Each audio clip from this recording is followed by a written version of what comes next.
présentation qui s'intitule Portrait des jeunes qui présentent des symptômes médicalement inexpliqués et de leurs parents, ainsi que des pistes d'intervention à cet effet.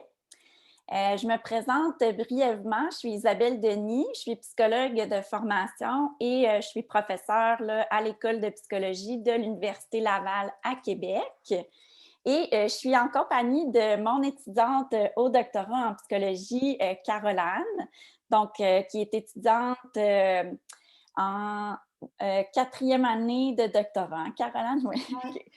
Donc, qui est étudiante en quatrième année de doctorat en psychologie, comme j'ai mentionné. Puis, la présentation a aussi été montée là, en collaboration avec un clinicien et un chercheur avec qui je travaille souvent, Guillaume Foldesbus, qui est aussi psychologue et professeur à l'École de psychologie de l'Université Laval. Donc, un bref plan de la formation, présentation. Aujourd'hui, on aimerait ça vous parler des symptômes médicalement inexpliqués chez les jeunes. Donc, on veut les définir et vous parler brièvement là, des conséquences pour les jeunes et leurs familles. Ensuite, on veut discuter des facteurs qui sont associés au développement et au maintien des symptômes médicalement inexpliqués chez les jeunes. On veut vous offrir certaines pistes d'intervention pour mieux les gérer. Puis, on veut vous parler d'un projet de recherche en cours qui est, dans le fond, le projet de recherche de doctorat de Caroline. Et on va avoir une période de discussion et questions. Donc, sans plus tarder, je vais laisser la parole à Caroline qui va commencer à vous parler là, de la définition des SMI. Donc, en fait, c'est quoi les SMI? Donc, on va utiliser l'abréviation SMI là, pour le bien de la présentation. Donc, c'est des symptômes médicalement inexpliqués. Comme vous pouvez voir là, plus bas dans la diapositive, là, il y a d'autres appellations là, pour ces symptômes-là. Parfois, on va entendre symptômes physiques inexpliqués, de la somatisation, des symptômes fonctionnels, des symptômes psychosomatiques ou encore des symptômes somatoformes. C'est sensiblement toute la même chose. Nous, on a décidé de vous parler de symptômes médicalement inexpliqués, donc SMI, pour la présentation. Donc, qu'est-ce que c'est des SMI? En fait, c'est des symptômes physiques qui sont fréquents, puis désagréables, puis pour lesquels, quand on consulte chez un médecin, on ne trouve aucune cause physique évidente qui pourrait les expliquer. Ou si jamais on trouve une cause physique ou une maladie, en fait, les symptômes qui sont liés sont disproportionnés par rapport à ce qui devrait être. Donc, il n'explique pas comme totalement, là, la maladie physique n'explique pas donc totalement les symptômes. Donc, par exemple, on retrouve souvent là, des maux de ventre, des maux de tête, de la fatigue extrême, des étourdissements, des problèmes de peau, des douleurs musculo-squelettiques, là, par exemple, de la douleur au cou, aux bras, aux jambes, parfois aux pieds. Puis on va aussi voir parfois là, des nausées puis des vomissements. Donc, c'est ce que c'est des symptômes médicalement inexpliqués, des SMI. Donc, la prévalence, les SMI chez les jeunes, donc de 7 à 18 ans, on retrouve les SMI entre 10 à 20 là, chez entre 20 à 17 pardon, chez entre 10 et 20 des jeunes. Donc, 40 des jeunes qui ont des SMI ont aussi des difficultés d'anxiété significatives. Donc, on voit les deux ensemble. Il y a les SMI et il y a l'anxiété aussi. Puis, dans 35 des cas, il y a aussi des symptômes dépressifs en plus des SMI. Donc, ça, on va surtout voir ça là, chez les adolescents.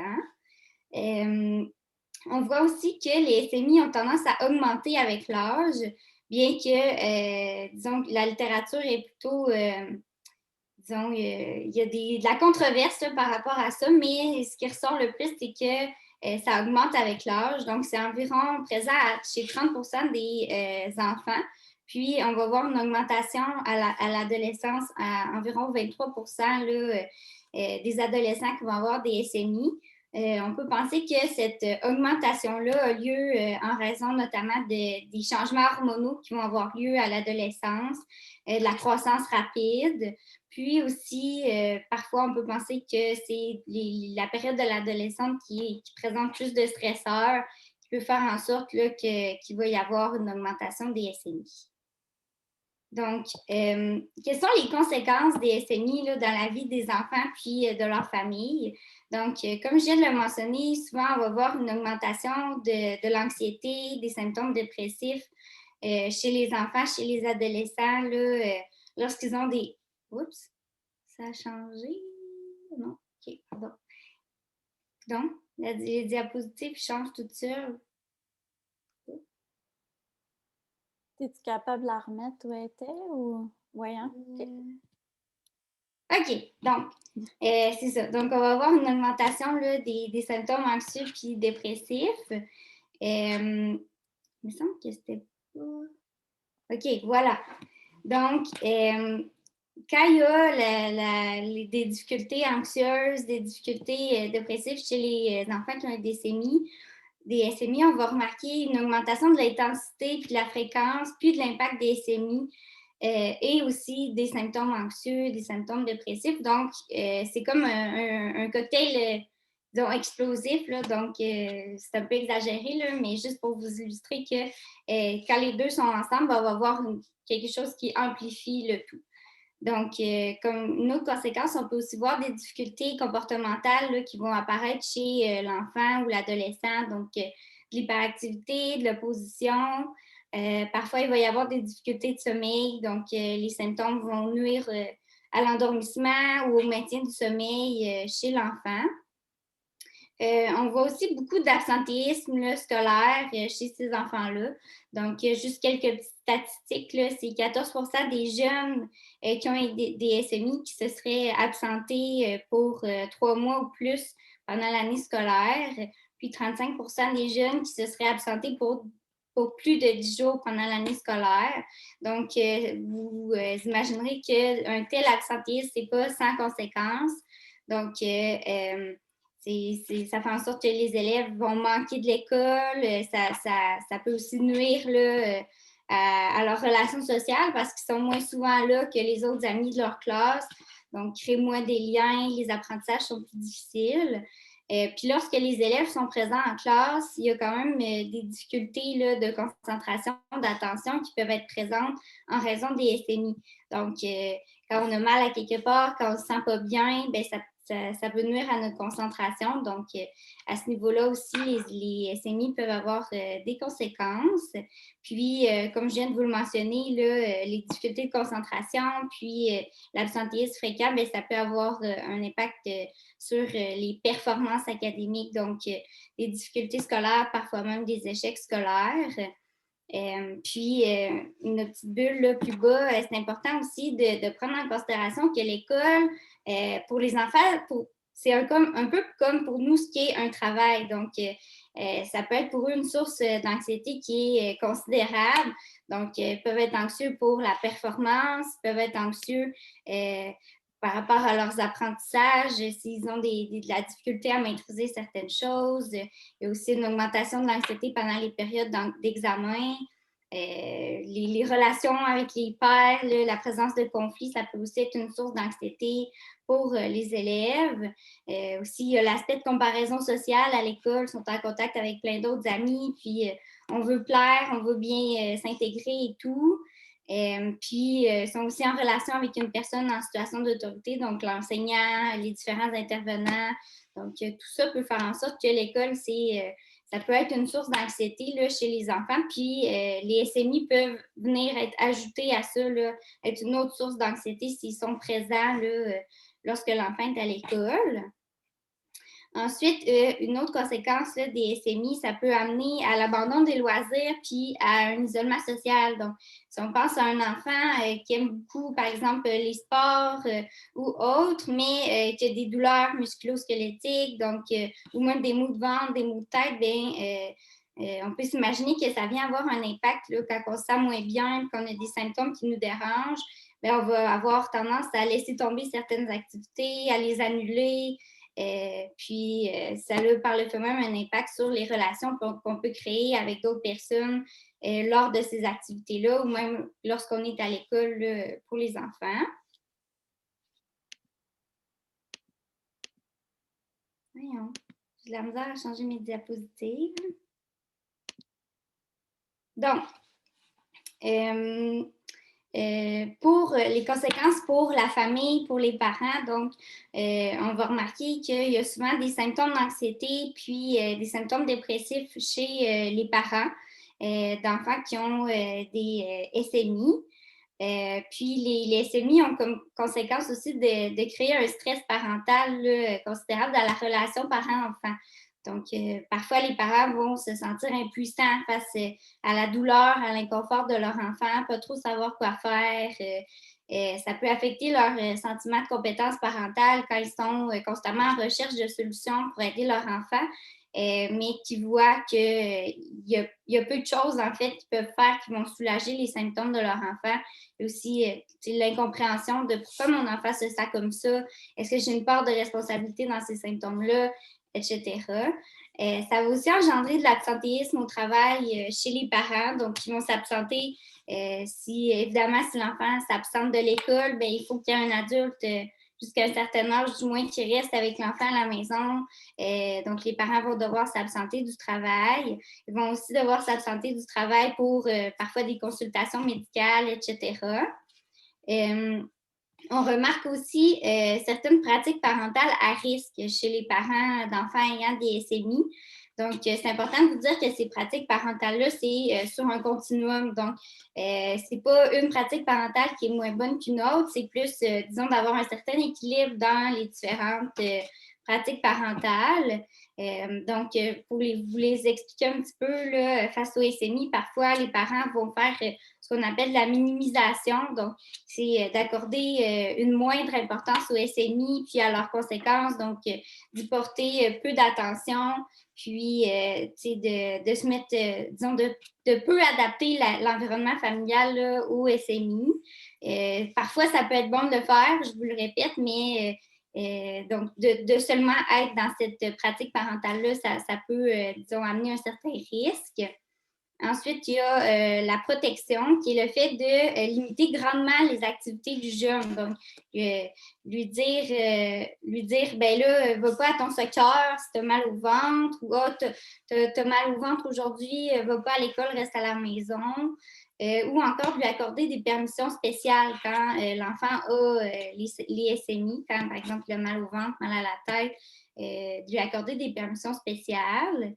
Ensuite, il y a la pratique parentale de surveillance, donc de surveiller à outrance les symptômes du jeune, donc d'être constamment en train de, par exemple, lui demander comment ça va, aujourd'hui, est-ce qu'il a mal au ventre, comment son mal de ventre a évolué pendant la journée. Encore une fois, ça peut être bon de surveiller les symptômes de son enfant, mais c'est de faire attention de ne pas trop le faire. Puis finalement, il y a la distraction, donc d'aider son enfant à se changer les idées, mais dans l'autre extrême, de le faire à tout prix, là, que dès que l'enfant parle de ses symptômes, ben, oh, regarde, on va jouer au ballon, ou d'essayer constamment de lui changer les idées quand l'enfant nomme ses symptômes ou qu'il les a. Donc, une autre conséquence qu'on va remarquer là, dans le milieu familial chez les parents, c'est une frustration vis-à-vis des services de santé.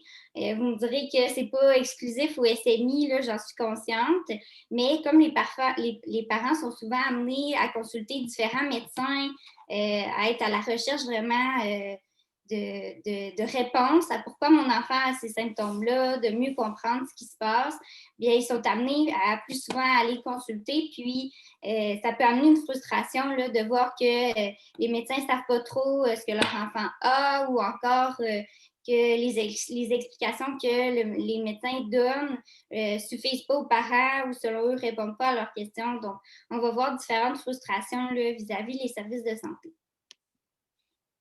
Donc, quels sont les facteurs de risque des SMI? Quand je parle de facteurs de risque, donc, c'est des éléments qui peuvent faire en sorte de favoriser la présence des SMI, de faire en sorte que les SMI soient présents. Donc, au niveau des facteurs biologiques, il peut y avoir les facteurs génétiques. Donc, si par exemple, papa et maman ont déjà eu des symptômes comme ça, que c'est quelque chose qui se perpétue là, dans la famille, donc, ça peut faire en sorte que l'enfant soit à risque d'avoir ces symptômes-là lui aussi. Ensuite, une faible tolérance à la douleur ou à l'inconfort. Donc, on a tous dans notre entourage certaines personnes qu'on dit qui sont plus dures à leur corps, puis certaines personnes qui sont plus fragiles, donc qui ressentent les symptômes plus fortement. Donc, ça, c'est quelque chose de biologique sur lequel on a peu de contrôle. C'est certain qu'il y a un petit aspect plus, disons, au niveau des pensées et tout, mais là, je parle vraiment de physiquement, là, la tolérance à la douleur puis à l'inconfort. Ensuite, il y a les changements hormonaux, comme je vous mentionnais tantôt, par exemple, à l'adolescence ou encore à la ménopause ou tout au long là, de l'évolution de l'enfant, qui peuvent faire en sorte d'augmenter les SMI. Puis, il y a l'âge et le sexe. Donc, je mets un petit point d'interrogation parce que c'est un petit peu controversé là, dans la littérature. Comme je vous disais tout à l'heure, il semble y avoir un certain consensus comme quoi les SMI augmenteraient avec l'âge. On peut penser à cause des changements hormonaux, des stress qui sont plus présents. Puis, mais ça demeure encore mitigé, si je peux dire. Puis, au niveau du sexe, donc, il semblerait que les SMI soient plus fréquents chez les filles, chez les femmes. Donc, ça perdure autant chez l'enfant, les SMI seraient plus fréquents. Puis, à l'âge adulte, ce serait aussi plus fréquent chez les femmes. Au niveau des facteurs de risque psychologiques, donc, comme je le nommais un petit peu tout à l'heure, les croyances peuvent avoir un impact sur les symptômes. Donc, par exemple, un enfant qui a des pensées négatives ou qui fait ce qu'on appelle de la catastrophisation, par exemple, un enfant qui a mal au ventre, bien là, qui se dit, ah, ça y est, je fais une crise d'appendicite, puis là, c'est grave, peut-être que j'ai une maladie grave ou ça va m'empêcher de faire certaines choses. Donc, qui voit le symptôme vraiment gros, qui voit ses conséquences vraiment graves, ça peut faire en sorte d'augmenter l'intensité des symptômes puis leur fréquence. Dans le même ordre d'idée, un enfant qui a une forte attention, qui porte beaucoup son attention sur ses symptômes, qui prend le temps là, pendant sa journée, OK, présentement, est-ce que j'ai mal au ventre ou quand il a mal au ventre, concentre son attention sur ça plutôt que d'essayer de se changer les idées. Ça peut augmenter aussi l'intensité des symptômes. Au niveau des stratégies d'adaptation, les stratégies d'adaptation qui seraient moins efficaces peuvent augmenter la présence des SMI puis leur intensité. Par exemple, un enfant qui s'isole ou au contraire qui s'appuie trop sur les autres là, pour gérer ses symptômes, qui ne résout pas les problèmes qui s'apparentent à ces SMI, bien, ça peut faire en sorte que non seulement les SMI soient plus intenses, mais aussi qu'ils se chronicisent parce que l'enfant ne prend pas certaines mesures, disons, pour s'aider avec ces symptômes-là. Ensuite, comme je l'ai mentionné plus tôt, la présence d'anxiété puis de dépression, c'est un beau petit cocktail qui fait en sorte que parfois les symptômes vont être plus intenses puis plus présents. Puis, la difficulté à reconnaître puis à gérer ses émotions peut aussi avoir un impact là, sur la présence des SMI. Donc, un enfant qui gère moins bien ses émotions peut ressentir plus de stress, puis vivre ses émotions, disons, plutôt que de les nommer ou d'essayer de trouver des solutions, de le vivre plus à l'intérieur, puis ça va faire en sorte là, que les SMI vont être plus présents. Au niveau des facteurs sociaux, bien évidemment, le statut socio-économique donc, peut avoir un impact là, sur les SMI. Donc, si, par exemple, l'enfant, la famille ont de la difficulté à accéder aux soins nécessaires pour aider l'enfant, par exemple, à payer, exemple, je prends souvent l'exemple des maux de ventre, mais un sac magique ou des choses comme ça pour bien gérer les symptômes ou du Tylenol ou par exemple, aller chercher des services externes, là, disons, de médecine plus naturelle, chiropratie, etc., là, c'est assez large, mais ça peut faire en sorte là, que les SMI soient plus présents parce que les ressources pour les gérer sont moins disponibles. Ensuite, l'absence de support social là, de la part des enfants, des autres enfants autour de l'enfant en question, donc ses amis, les intervenants scolaires, les parents. Ça peut aussi faire en sorte que les symptômes augmentent parce que disons, les adultes ne sont pas là ou les autres personnes pour appuyer l'enfant dans sa gestion de ses symptômes, pour l'aider à trouver des solutions, pour, disons, l'aider, par exemple, à gérer son anxiété s'il y a aussi la présence d'anxiété. Comme je le mets tantôt, les pratiques parentales à risque sont aussi des facteurs sociaux là, qui peuvent augmenter la présence des SMI. Puis la présence de SMI chez les parents ou encore de santé mentale, des problèmes de santé mentale chez les parents peuvent aussi augmenter les SMI. On peut penser, par exemple, un enfant qui observe son parent qui lui aussi a les mêmes SMI que lui, qui a des pensées négatives ou des stratégies d'adaptation qui sont inadéquates, bien, l'enfant peut reproduire les choses qu'il observe, puis ça peut avoir comme impact là, de toujours, encore une fois, d'augmenter les SMI ou de faire en sorte qu'ils se prolongent dans le temps. Puis, ça peut aussi être une source d'anxiété chez l'enfant si, par exemple, il sent que son parent ne va pas bien ou que le parent a une mauvaise, disons, des difficultés de gestion des émotions.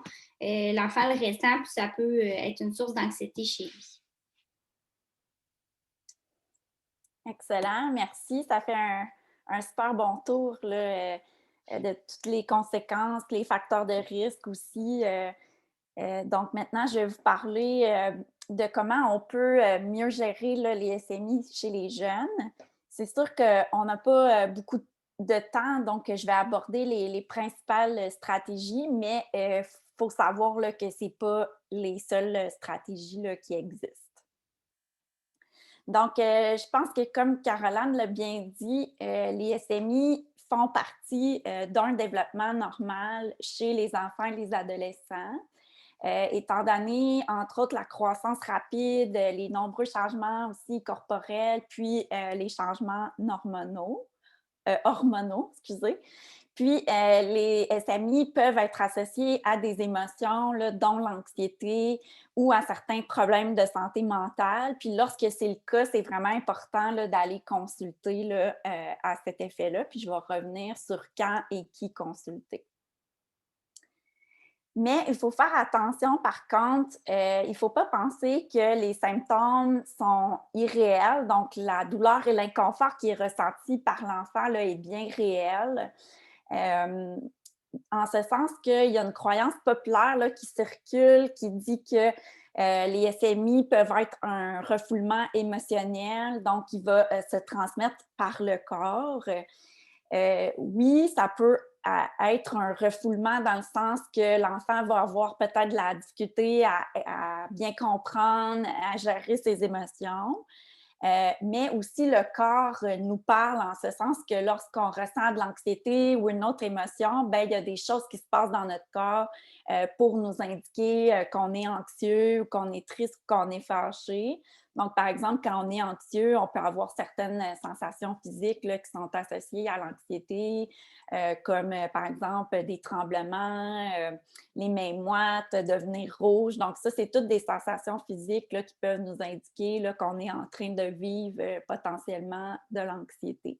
Donc, ce n'est pas un refoulement à proprement dit, mais plus une difficulté à exprimer, à bien gérer les émotions, puis peut-être une difficulté à reconnaître là, les sensations physiques là, dans notre corps qui viennent avec les émotions. Ce qu'il faut savoir aussi, c'est que, par exemple, dans des périodes plus difficiles, on peut avoir certaines tensions musculaires. Là. Tantôt, Caroline parlait des douleurs musculo-squelettiques. Donc, ça peut venir là, avec aussi certaines émotions, dont l'anxiété. Puis, sans nécessairement s'en rendre compte, quand on est anxieux, bien, on peut hyperventiler, donc prendre plus d'air qu'on en a besoin. Puis ça aussi, ça peut venir avec certaines sensations physiques, par exemple des étourdissements. Donc, c'est tout ça pour vous dire que les symptômes sont bien réels, l'inconfort est bien présent, puis la douleur aussi. L'autre chose que je voulais vous dire par rapport à ça, c'est qu'on a dans notre cerveau des filtres de sensations physiques, dans le sens que si on avait parce qu'on a 1 million de sensations physiques là, par seconde. Puis si tout ça, ça remontait à notre cerveau, ben, ça serait vraiment très difficile à traiter. Puis il y a plusieurs des sensations physiques là, qui seraient pas si pertinentes là, pour notre fonctionnement quotidien. Ce qu'on voit chez les enfants, c'est que parfois, quand la douleur est bien installée ou l'inconfort, les SMI perdurent, ben, il s'installe un espèce de phénomène qui indique à l'enfant qu'il y a toujours sa douleur ou son inconfort comme si c'était conditionné. Donc ça, c'est comme si ça faisait un mauvais filtre de la sensation corporelle. Donc, c'est pas nécessairement de la faute à l'enfant, mais bien comment notre corps est construit là, qui fait qu'on peut avoir un mauvais filtre là, des sensations corporelles qui peut se produire. Donc, la première étape pour bien gérer les SMI, c'est bien sûr de voir si l'enfant est bien capable de nommer, identifier, puis d'avoir certaines stratégies là, pour gérer ses émotions efficacement. Faut aussi regarder si l'enfant est dans une période difficile, donc peut-être une période stressante là, qui peut y amener des sensations physiques comme l'hyperventilation, les tensions musculaires. Donc ça, il faut gérer là, les périodes plus stressantes. Puis une fois qu'on a fait cette élimination-là, la première étape, c'est vraiment d'aller se faire rassurer là, sur la nature non médicale là, des symptômes. Ensuite de ça, une étape super importante là, pour arriver à bien gérer les SMI, c'est de faire attention à l'hygiène de vie. Donc, bien sûr, bien manger, bien dormir, bouger. On va voir prochaine étape pourquoi c'est important de faire de l'exercice physique puis quel effet ça peut avoir là, sur les SMI. Puis c'est important aussi dans la vie de l'enfant qu'il y ait des périodes de jeux non structurés, qu'il puisse pratiquer des loisirs, inviter des amis ou aller voir des amis en dehors de l'école, avoir des moments de détente aussi à tous les jours, puis de passer là, des moments agréables en famille. Puis pourquoi je vous mentionne ça? Bien, c'est parce qu'on sait que, par exemple, un enfant qui va peut-être mal manger, peut-être pas assez manger, donc il peut développer là, certaines sensations physiques, par exemple des étourdissements, etc. Puis on sait aussi que le repos, donc bien dormir, c'est très, très important là, dans la gestion de l'inconfort ou de la douleur. Puis d'avoir des journées équilibrées aussi, comme je disais, avec des périodes peut-être non structurées, des amis, des moments de détente, et cetera, bien ça vient tout contribuer là, à mieux gérer les émotions négatives, dont l'anxiété. Puis ça a tout un impact là, sur les SMI. Puis pourquoi c'est important de bien bouger? On le sait, hein, les recommandations sont à l'exercice physique. Il y a beaucoup d'études qui nous disent que les enfants ne bougent pas assez. Il y a beaucoup d'effets bénéfiques sur le fait de faire du sport. Au niveau du stress, au niveau de la tristesse, ça peut diminuer l'hyperactivité, ça peut contribuer à diminuer les comportements perturbateurs comme les comportements d'opposition. Et il y a beaucoup d'études qui montrent aussi que c'est très bénéfique pour mieux gérer les problèmes gastro-intestinaux, donc tous les enfants qui ont mal au ventre, qui ont mal au cœur. Ça va augmenter la concentration, l'attention, le niveau d'énergie, la mémoire, etc. Donc ça, c'est toutes des choses qui sont importantes là, pour aller bien gérer là, les SMI. Donc, je vous ai mis les recommandations des experts là, pour l'exercice physique. Je vais vous laisser les lire là, si ça vous intéresse. Bientôt, on va parler aussi du temps d'écran récréatif parce que ben, c'est important aussi de regarder ça là, dans une bonne hygiène de vie. Puis je vais y revenir là, dans quelques secondes. Donc, de limiter le temps récréatif à environ 1 heure par jour, mais que le temps récréatif soit pas en remplacement, par exemple, de faire du sport ou de faire une activité de détente ou d'aller voir un ami. Donc, c'est très important que le temps récréatif ne prenne pas la place d'une bonne hygiène de vie. Puis, je vous ai mis les recommandations concernant le sommeil parce que, comme je disais, une des étapes importantes pour bien gérer les SMI, c'est de s'assurer que les enfants vont dormir en quantité suffisante, puis en qualité aussi, donc il y a un bon sommeil. Donc, un petit mot sur les médias sociaux. Il y a, il y a plusieurs effets bénéfiques là, aux médias sociaux. Par exemple, ça peut améliorer les relations avec les pairs, élargir les opportunités sociales de soutien, par exemple, les occasions de se confier. Puis comme Caroline le mentionnait, c'est important le soutien social pour bien gérer les SMI chez les jeunes. Toutefois, il faut vraiment aller limiter le temps passé sur les réseaux sociaux parce qu'il y a aussi beaucoup d'effets négatifs qui sont rapportés dans la littérature, dont le fait que ça peut augmenter le stress, l'anxiété et les symptômes de dépression qui sont très associés au SMI. Ça peut engendrer des problèmes académiques aussi, des conflits dans la relation parent-enfant. Ça peut aussi exposer les enfants à des comportements à risque ou des choses qui ne sont pas prêts nécessairement à voir. Puis ça, c'est sans compter toute la cyber-intimidation et le harcèlement là, qui peut vraiment faire des ravages là, auprès de nos jeunes. Puis ce qui est beaucoup à surveiller aussi, c'est comme je le disais, c'est le déplacement des activités. Donc, au lieu de prendre du temps pour une bonne hygiène de vie, pour discuter, par exemple, des choses qui sont moins bien allées ou juste discuter de notre journée, ben, les jeunes vont prendre ce temps-là pour aller sur les médias sociaux. Puis ça, c'est très négatif. Puis juste pour vous dire que j'ai découvert une étude là, qui disait qu'il y a à peu près 40 des jeunes qui sont sur un appareil électronique dans les 5 minutes avant de dormir. Puis, il y a environ 36 des jeunes qui vont se réveiller au moins une fois dans la nuit pour aller regarder, par exemple, leur téléphone cellulaire.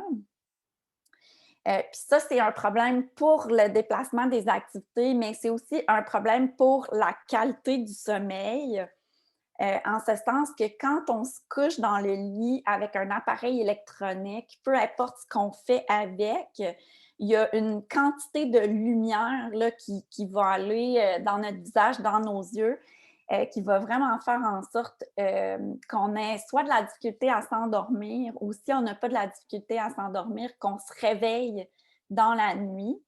C'est une association que va faire notre cerveau entre l'éveil relié à l'appareil électronique, l'activation aussi cognitive qui va se passer, peut-être les émotions qui vont venir avec cette utilisation-là. Puis le lit. Donc, il y a comme une association qui se fait entre lit et veille, alors que ce qu'on voudrait, c'est que l'association soit entre le lit et le sommeil. Donc, ça a des effets négatifs là, en ce sens-là aussi. Le grand problème avec les médias sociaux, c'est la comparaison sociale excessive. On n'aura jamais eu autant d'occasions de se comparer avec les médias sociaux. Puis, cette comparaison-là peut engendrer là, vraiment beaucoup d'émotions négatives chez le jeune, dont l'anxiété, mais aussi avoir comme effet de diminuer l'estime de soi. Donc, toutes ces difficultés-là d'autorégulation des émotions, d'anxiété, etc., peuvent vraiment avoir un impact significatif là, sur les SMI, comme l'a mentionné Caroline, mais comme j'arrête pas de le mentionner aussi depuis tantôt. Donc, c'est pour ça qu'il faut vraiment aller bien gérer tout ce qui entoure les médias sociaux. Ensuite de ça, ce qu'on veut faire, c'est introduire des exercices de respiration diaphragmatique. Donc, je vous ai mis un exemple ici. Pourquoi on veut introduire ça? Parce que ça a un effet de diminuer là, les symptômes d'anxiété. Ça peut nous aider aussi à mieux gérer la colère et les autres émotions négatives. Mais aussi, ça peut aider à faire diminuer l'intensité là, du SMI. Donc, c'est sûr que la respiration, ce n'est pas une stratégie miracle, dans le sens que si on fait que ça, ça ne va pas avoir là, des effets si bénéfiques que ça, mais ce qu'on veut, c'est avoir plusieurs outils là, dans le coffre à outils là, pour pouvoir mieux gérer les SMI. Puis les respirations, c'est un des effets importants. C'est une des stratégies importantes qui a des effets bénéfiques. Puis ce qu'on voit aussi dans les études, c'est que le fait de prendre des respirations diaphragmatiques, donc de gonfler notre ventre et de le dégonfler, bien, ça peut vraiment offrir un massage là, aux organes internes, donc diminuer quelque peu là, les sensations d'inconfort ou de douleur, par exemple gastro-intestinale. Puis aller aussi limiter les maux de tête, puis etc. Donc diminuer la tension musculaire.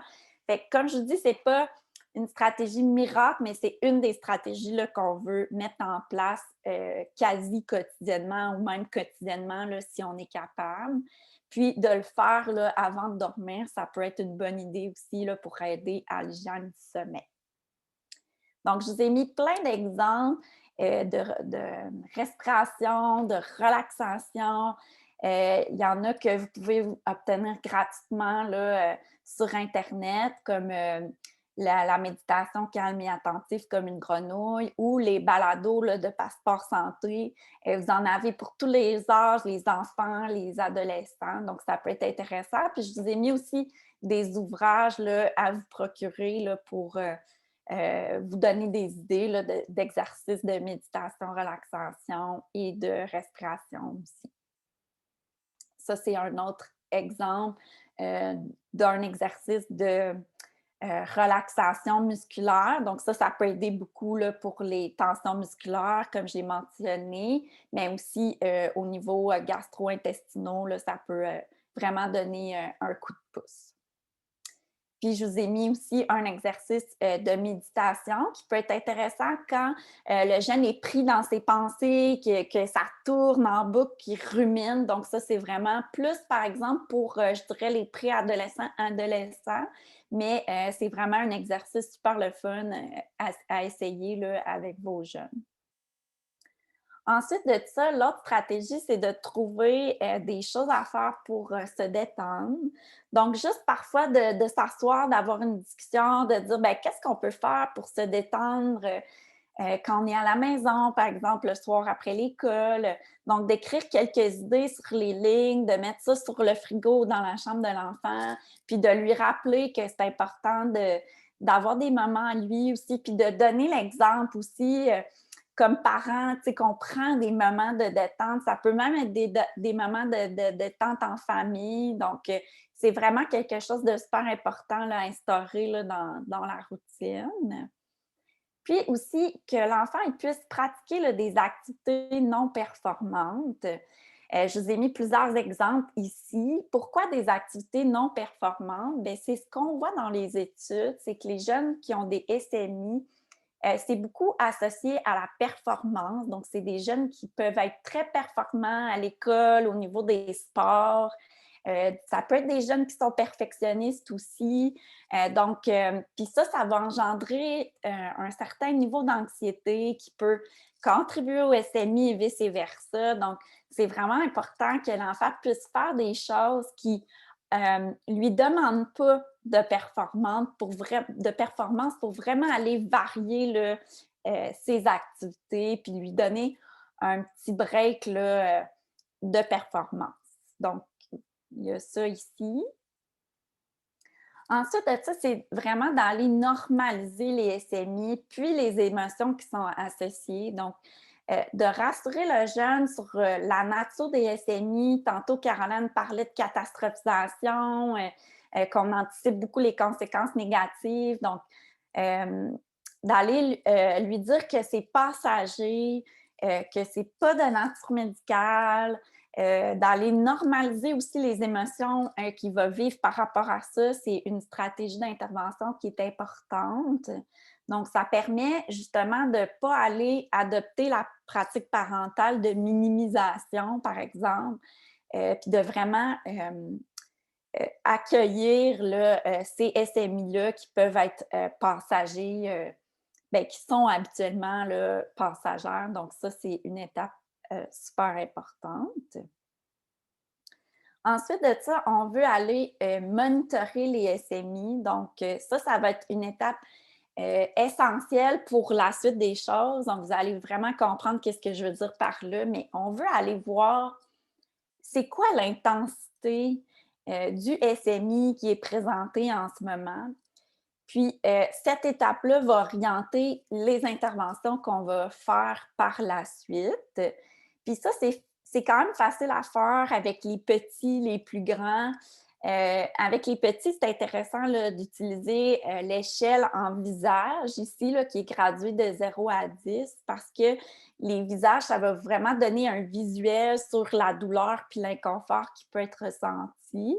Puis chez les plus grands, ils sont très capables, là, à partir de l'âge de 6, 7, 8 ans et plus, d'utiliser là, le thermomètre là, que je vous ai mis ici, là, gradué de 0 à 8. Donc, c'est vraiment d'aller demander bien, à quel point c'est inconfortable ou que ça crée de la douleur présentement, ton symptôme, ton SMI. Ensuite de ça, on veut aller travailler à nuancer les pensées négatives ou catastrophiques dont on parlait tout à l'heure, parce que ces pensées-là vont vraiment contribuer là, à augmenter l'intensité et la fréquence des SMI, mais aussi de l'anxiété ou d'autres émotions qui sont vécues là, par rapport au SMI. Puis, je vous ai mis des exemples de pensées tirées de jeunes qu'on a vus là, en clinique, là, qui peuvent avoir j'ai tout le temps mal, ça finira jamais, j'arriverai à rien faire, je serai pas capable de le faire, j'arriverai pas à passer au travers de ça, ou c'est certain que si je fais ça, je vais avoir mal. Donc, c'est vraiment important d'aller nuancer ça parce que ces pensées-là ne représentent pas nécessairement la réalité. Donc, on ne veut pas laisser l'enfant avec des pensées là, de cette nature-là. Puis, comment on fait ça? Bien, c'est qu'on va poser des questions du détective, donc, pour aller un peu confronter la pensée gentiment. On ne veut pas dire, ben c'est pas vrai, ça se passera pas comme ça, parce que là, on crée un peu d'irritation, de frustration chez l'enfant. Puis, il peut avoir l'impression aussi là, qu'on est un peu contre lui. Donc, c'est vraiment d'aller questionner avec les questions du détective pour le faire réfléchir sur sa pensée catastrophique ou négative ou l'anticipation des conséquences qu'il peut vivre par rapport au SMI. Fait que ici, je vous ai mis certaines questions là, du détective que vous pourrez aller lire là, si ça vous intéresse. Puis ensuite de ça, on veut diminuer l'évitement des situations qui sont associées au SMI. Donc, qu'est-ce que je veux dire par là? C'est que, par exemple, le jeune, il peut éviter d'aller à l'école, il peut éviter de pratiquer des sports, de faire ses devoirs, de faire ses tâches à la maison, de voir ses amis, d'aller jouer au parc, d'aller à des fêtes en raison de ses SMI ou en raison de ses pensées catastrophiques aussi ou de l'anticipation là, des conséquences qu'il pourrait avoir là, par rapport au SMI s'il pratique là, ces activités-là. Puis ça, c'est démontré qu'à court terme, si par exemple le jeune a mal, qui dit ben moi, je n'irai pas au soccer ce soir, il va à court terme se sentir mieux. Ça va diminuer jusqu'à un certain point ses SMI, ça va diminuer jusqu'à un certain point l'anxiété qu'il pouvait vivre par rapport à aller faire cette activité-là pareil. Sauf qu'à long terme, c'est très bien démontré là, dans la littérature que le fait d'éviter plusieurs choses, presque à tous les jours, plusieurs activités différentes, bien, ça va vraiment contribuer là, à augmenter et maintenir les SMI. Puis c'est la même chose pour l'anxiété là, qui est associée. Donc, c'est important de diminuer l'évitement, mais en même temps, il faut faire très attention d'aller vraiment respecter le degré d'inconfort ou de douleur là, qui est ressenti par l'enfant parce qu'on ne veut pas le mettre dans une situation où il a très mal, où il est très inconfortable. Puis là, assurément, il va vivre un échec, par exemple en allant pratiquer son sport, il va vraiment pas se sentir bien, ça va augmenter ses SMI, puis là, il va revenir à la maison. Et lui, il va voir ça comme un échec. Probablement que vous allez voir ça comme un échec. C'est très décourageant, ça peut avoir des effets sur l'estime de lui aussi. Puis la prochaine fois qu'on va le remettre dans la situation, bien, probablement que sa première stratégie, ça va être de vouloir éviter ça parce que ça ne s'est pas bien passé du tout. Donc, c'est important d'intervenir étape par étape. Puis ça, je m'en viens là, à des pistes d'intervention et de réflexion par rapport à ça. Mais avant, juste avant, je voulais vous glisser un petit mot. On a beaucoup parlé là, des pratiques parentales là, qui sont associées au SMI, donc la minimisation, la protection, la surveillance, puis la distraction. Puis Caroline a bien expliqué que tout ça, c'est sur un continuum. Donc, c'est normal parfois de protéger l'enfant, de dire, ben là, c'est pas si pire que ça aujourd'hui, tu sais, tu peux aller faire tes choses, donc de faire un peu de minimisation. C'est normal aussi de surveiller ses symptômes, tu sais, comment tu te sens aujourd'hui, es-tu correct pour faire tes choses, etc. Puis c'est aussi normal de vouloir distraire l'enfant parce qu'à un moment donné, on a essayé beaucoup de stratégies de gestion des SMI, on a mis des soulagements aussi. Tantôt, Caroline parlait de certains médicaments, des sacs magiques, etc. Puis là, ça fonctionne plus ou moins. Donc, à ce moment-là, on peut aller dans la distraction aussi, mettre une émission, etc. Donc, c'est normal d'utiliser ces pratiques parentales-là. Mais, comme Caroline le disait, de le faire à outrance ou de seulement utiliser une des pratiques parentales, bien, c'est là que ça devient problématique. Donc, je voulais juste peut-être vous glisser un petit mot là-dessus. Par rapport à l'environnement familial, bien, ce qu'on sait des études, c'est que quand l'environnement familial est plus difficile, qu'il y a des conflits dans la famille, qu'il y a, par exemple, certains stresseurs qui vont survenir, bien, là, on peut s'attendre peut-être à avoir là, une période de SMI peut-être ressurgir ou peut-être s'intensifier. Donc, ça, c'est quelque chose aussi à être conscient de, puis aller voir comment on peut aider l'enfant à mieux gérer ça. Puis, il faut vraiment faire attention aussi aux gains secondaires là, qui peuvent être accordés. L'enfant, il ne va pas nécessairement être conscient de ça, mais il peut se dire, ah ben moi, quand j'ai mal, j'ai des permissions spéciales. Je ne suis pas obligée de faire mes tâches, je ne suis pas obligée de faire mes devoirs. Donc, il peut un peu inconsciemment, ce n'est pas de la manipulation, mais aller utiliser le SMI pour se dégager là, de certaines choses moins présentes qu'il voulait faire. Fait que ça, il faut vraiment faire attention aussi à ça parce que ça peut être très frustrant pour les parents aussi là, d'être dans ce cercle vicieux-là. Puis, ce qu'on veut le plus possible, c'est que le jeune puisse vaquer là, à ses occupations presque normalement. Donc, il faut faire attention pour ça aussi. Puis, parce que les gains secondaires, c'est une forme d'évitement. Donc, on a parlé aussi de l'évitement tout à l'heure. Donc, c'est une autre raison pour laquelle il faut faire attention. Ça ne veut pas dire qu'il ne faut jamais accorder de permission spéciale ou de, par exemple, reconduire une certaine tâche parce que l'enfant ne file pas, mais éventuellement, lui redonner la tâche pour qu'il puisse la faire, ça peut être une bonne idée. Ou quand l'enfant file mieux, ben, il peut reprendre là, ses activités. Donc, ça, c'est important aussi d'en tenir compte. Puis, toute l'importance du soutien social, on en a parlé comme facteur de risque, mais c'est un facteur de protection important aussi, le soutien social. Mais pas seulement que le soutien social qu'on peut offrir aux jeunes, mais le soutien social que vous pouvez aller chercher comme parent aussi, avec votre conjoint, peut-être avec des gens qui ont des enfants, avec des gens qui vous sont chers, que vous savez que vous êtes capable d'en parler. Donc, ça peut être un soutien social émotif, émotionnel, donc aller parler là, des difficultés qu'on peut vivre, mais ça peut être un soutien social un peu plus clérical, de demander de l'aide, par exemple. Si on a un rendez-vous médical avec le jeune, puis ça fait plusieurs rendez-vous qu'on manque, bien, peut-être demander à quelqu'un d'accompagner le jeune. Ça peut être un exemple. Mais c'est super important pour les parents d'aller chercher du soutien social pour passer au travers là, cette période-là là, qui peut être difficile là, à différents degrés. Donc, comment intervenir étape par étape? Donc, la première étape, c'est d'aller mesurer l'intensité des SMI sur le thermomètre des émotions, donc le degré d'inconfort ou de douleur ressenti par l'enfant.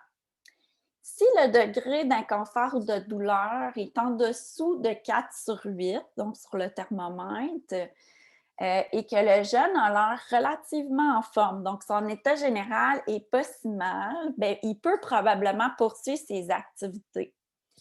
Si c'est plus difficile, on peut lui offrir un soulagement, lui proposer de faire une activité alternative qui serait plus tranquille, donc quelque chose qui demanderait moins d'efforts cognitifs ou physiques.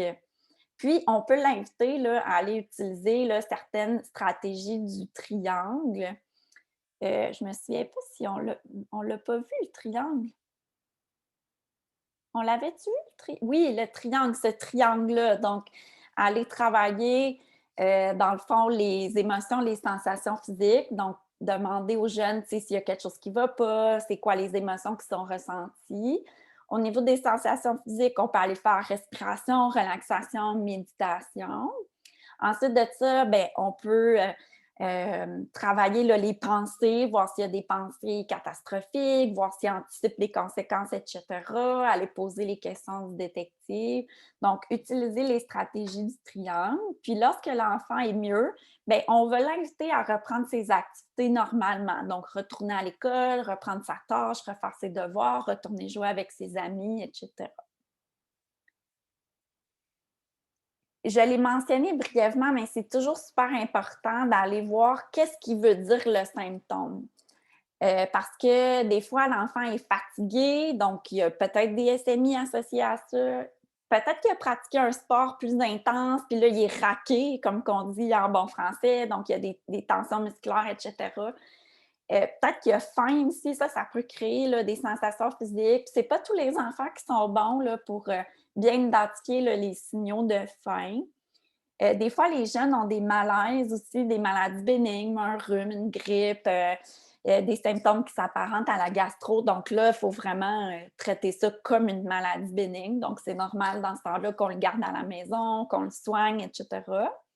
Puis, aller voir, ben, est-ce qu'il y a un événement qui est arrivé dans la journée, une émotion que l'enfant pourrait ressentir, là, qui pourrait mieux expliquer le SMI. Donc, vraiment prendre le temps d'aller voir qu'est-ce que ça veut dire, ce symptôme-là. Ensuite de ça, toujours dans intervenir étape par étape, on veut aller voir si l'intensité du SMI donc, est de 4 et plus. Là, on va faire des interventions qui sont un peu différentes que si l'anxiété est de 4 et moins. Donc, on peut d'emblée lui offrir un soulagement puis lui permettre de faire une pause là, dans ses activités. Bien sûr, utiliser les stratégies du triangle, respiration, relaxation. On peut même aller le faire avec l'enfant. On peut travailler ses pensées aussi avec les questions du détective. Puis là, ça va être important, une fois qu'on a tout fait ça, qu'on a fait un soulagement, etc., de permettre les distractions. OK? Là, ce n'est pas une forme d'évitement, c'est vraiment une forme de stratégie efficace de gestion du SMI. Donc, ça peut être, par exemple, écouter une émission, ça peut être jouer à un jeu de société si l'enfant est capable. Donc, tout ce qui va pouvoir euh, permettre là, une distraction de la douleur ou de l'inconfort. C'est sûr que si le jeune pleure, il faut le consoler. Là, ça peut avoir l'air un peu de base, mais c'est quelque chose qu'on voit souvent là, dans notre pratique. Que les parents, ils vont pas nécessairement consoler pour plein de raisons. C'est pas nécessairement pour mal faire. Peut-être des fois, c'est certaines valeurs ou certaines croyances là, que le parent peut avoir, mais le fait d'aller consoler l'enfant, ça peut vraiment offrir du soutien social, ça fait du bien. Ça peut vraiment l'aider là, à passer à autre chose.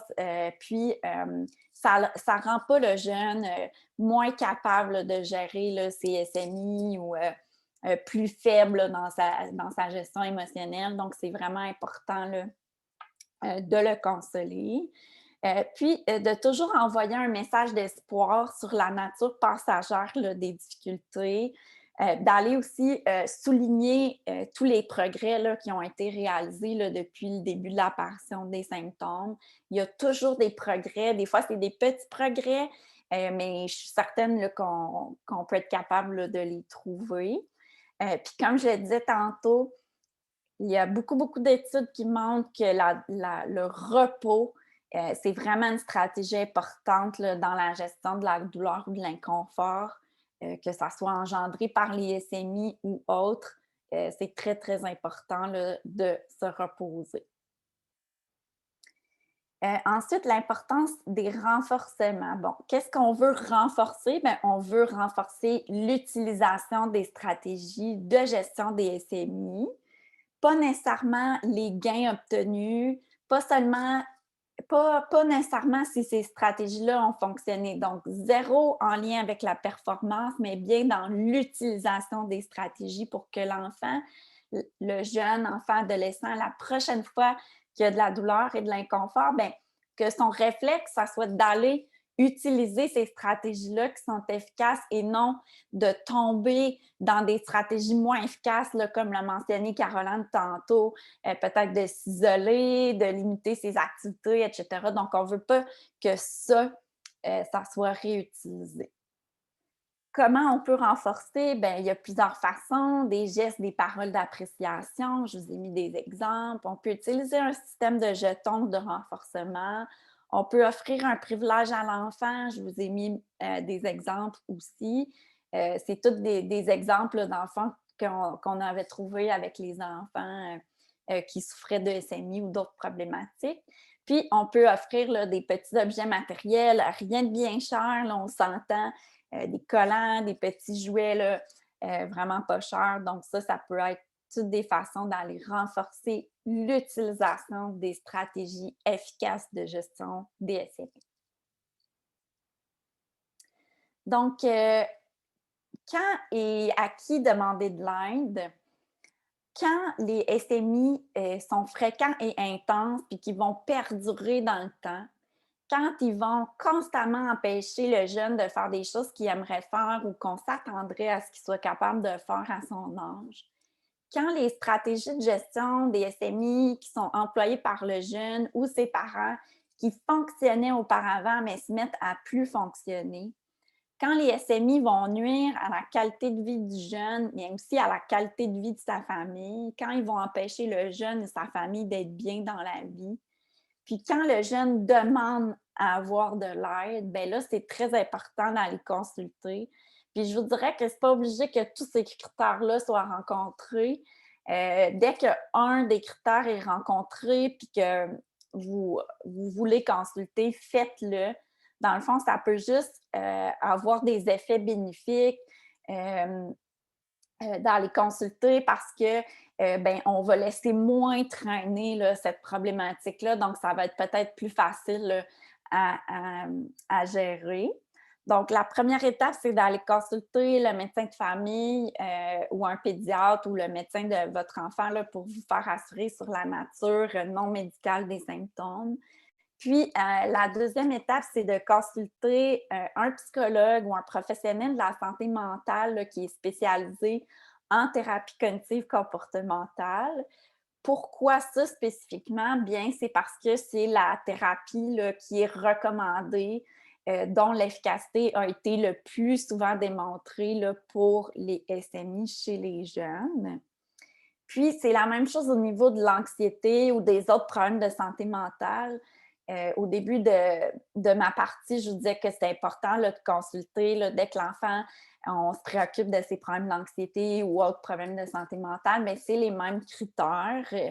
Puis, c'est important aussi d'aller consulter là, un psychologue spécialisé en thérapie cognitive comportementale parce que c'est le traitement recommandé là, pour l'anxiété notamment.